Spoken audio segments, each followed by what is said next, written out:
I could be satisfied at work because I sit and, I watch cat videos on YouTube all day.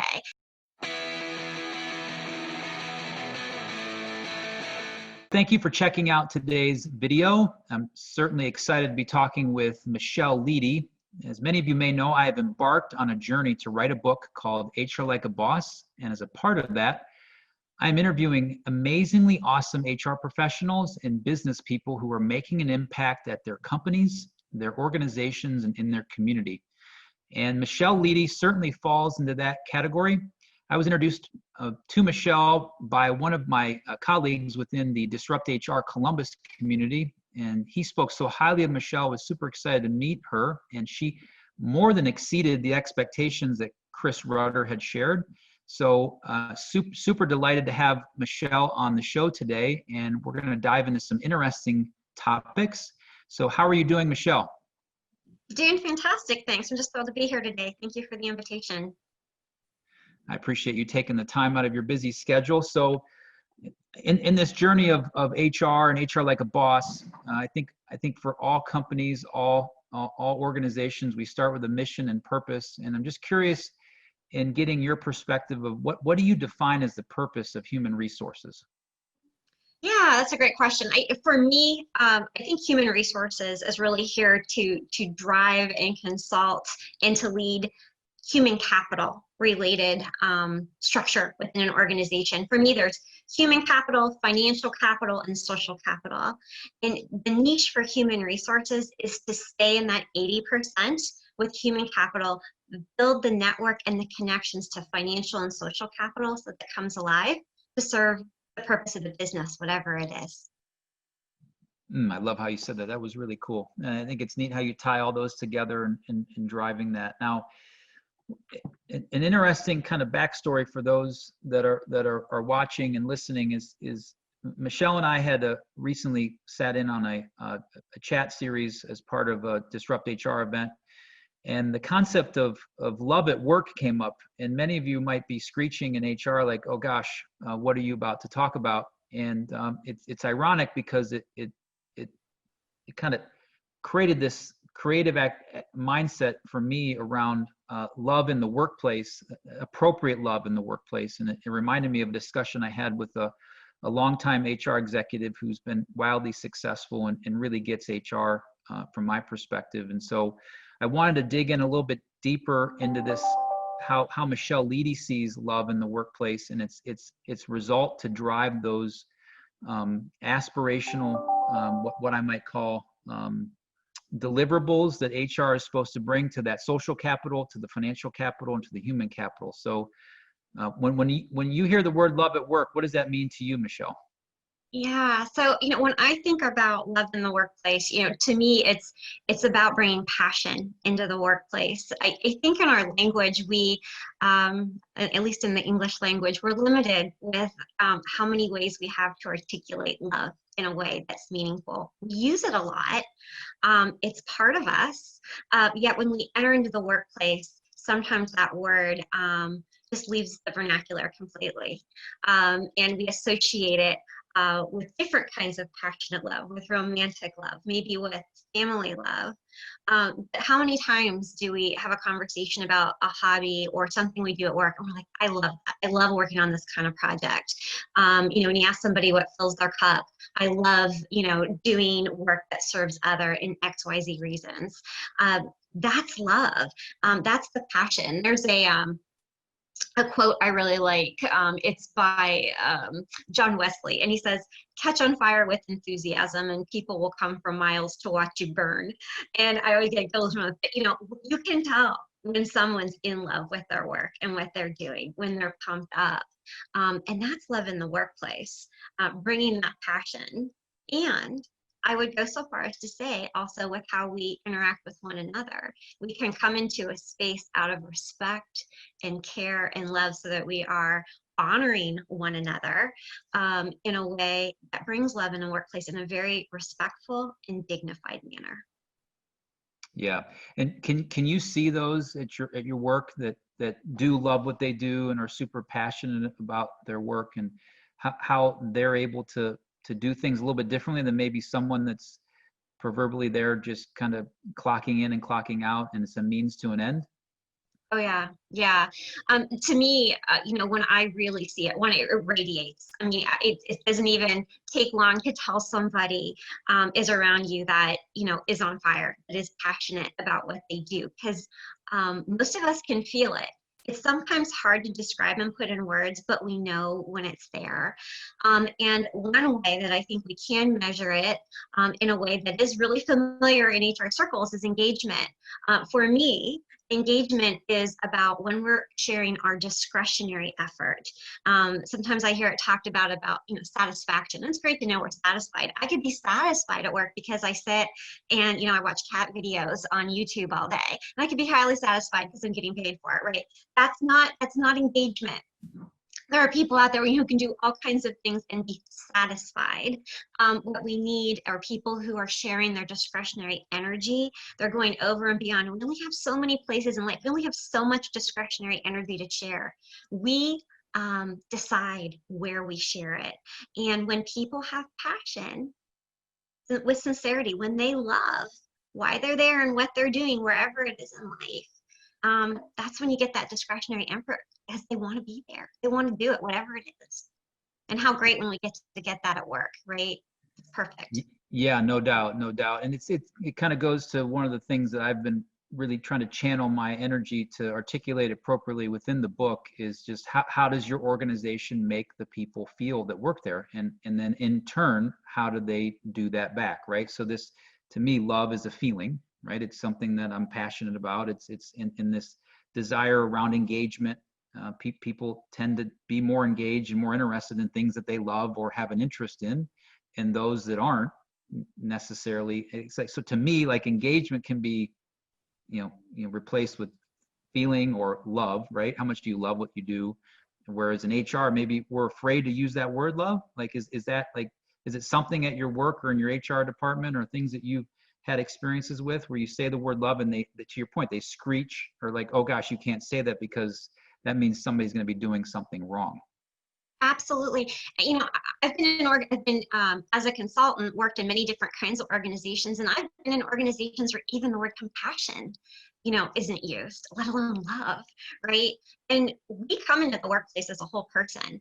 And boy, today more than ever, as more and more people are working in a remote office, it's everything about our life is there. Love is a major human emotion. How do we cut that off?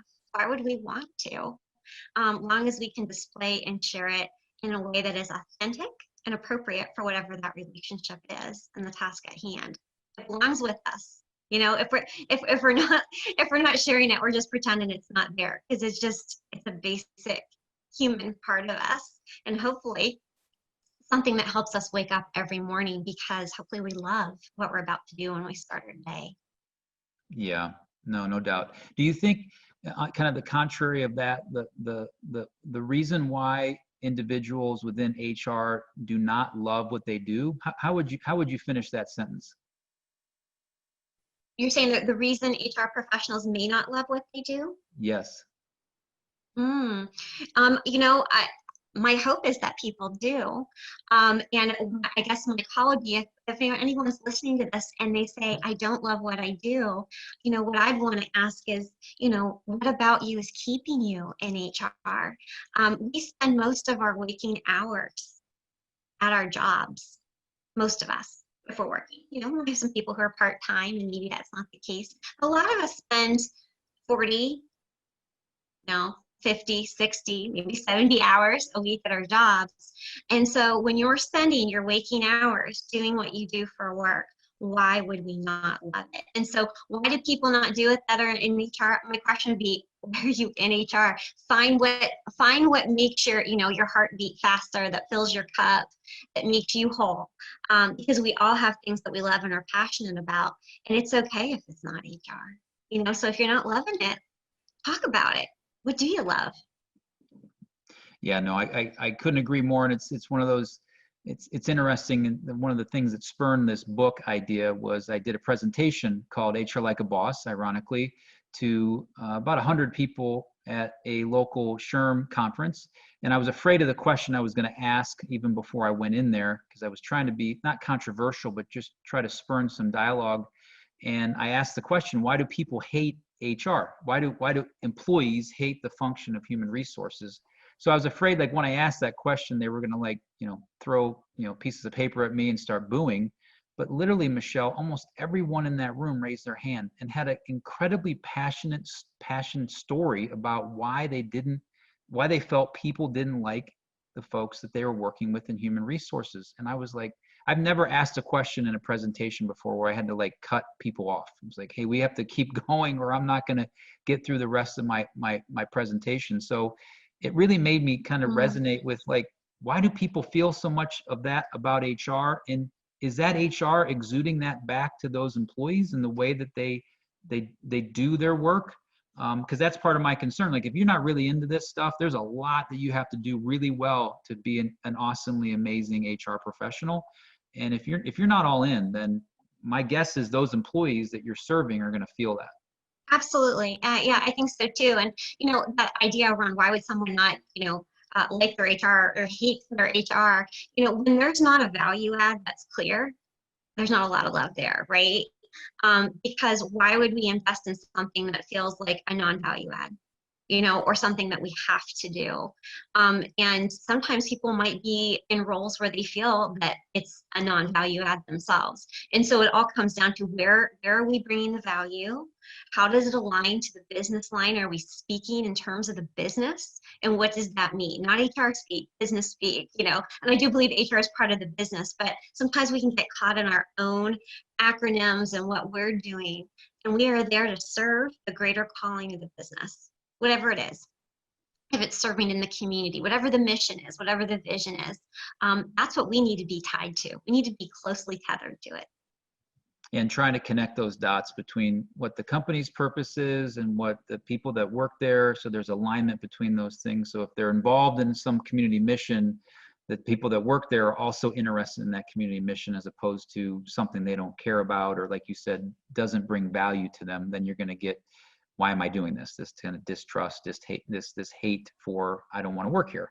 Yeah, or doing it just because we have to. If it's, it's a basic requirement of the business in order to do what the rest of the business does, as opposed to seeing the correlating factors for why it helps the business to be successful, right? So there are things that we absolutely have to do as part of a business. We have to do payroll. We need to be compliant. We need to do audits. So how do we tell the story around how that correlates to, it might not be a causation to other parts of the business success, but how does it correlate to it so that we are successful? We have to constantly be drawing that line. What's the risk of not doing what we're doing? And why that becomes so important that you can't live without it, because it is helping us to be successful.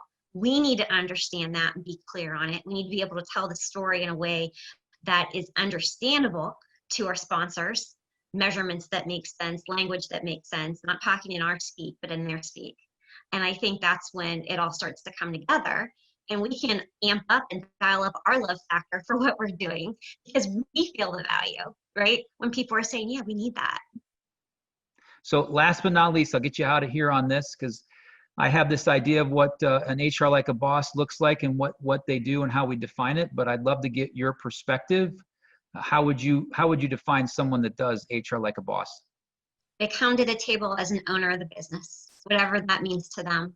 So like a boss means you own the business. And again, beyond that, whatever that traditional HR mindset is, what is the business about? And everything you talk about when you're doing your job, how does it align to the business? Be an owner, be a leader. Michelle, you're awesome. I love this podcast, especially because we got to dive into a subject, HR, which is near and dear to both of our hearts. And we're incredibly passionate about it and giving back to the community the best that we can, and to our employers and the organizations that we work with. And for those of you listening, I hope you were able to glean a few of Michelle's key points, which first and foremost is it's okay to use that word love. And if you want to translate it into passion, that's fine. In your ability to be able to resonate that, and your ability to deliver HR to your constituents and the people that you work with. And at the same time, let's own what we do. Let's own ourselves. Let's take ownership of our daily life and our attitude and the way by which we approach our work. And as a result, that will have a cascading effect down on the people that we represent and the employers and organizations that we work for. So this is John Bernatovich. I hope that everyone enjoyed today's video series and my chat with Michelle Leedy. And I hope that if you continue to enjoy what we're sharing, please subscribe to this channel, as well as share this video concept with others, friends, family, etc. So this is John Bernatovich signing off. Thank you all for listening in, and we'll talk to you next time.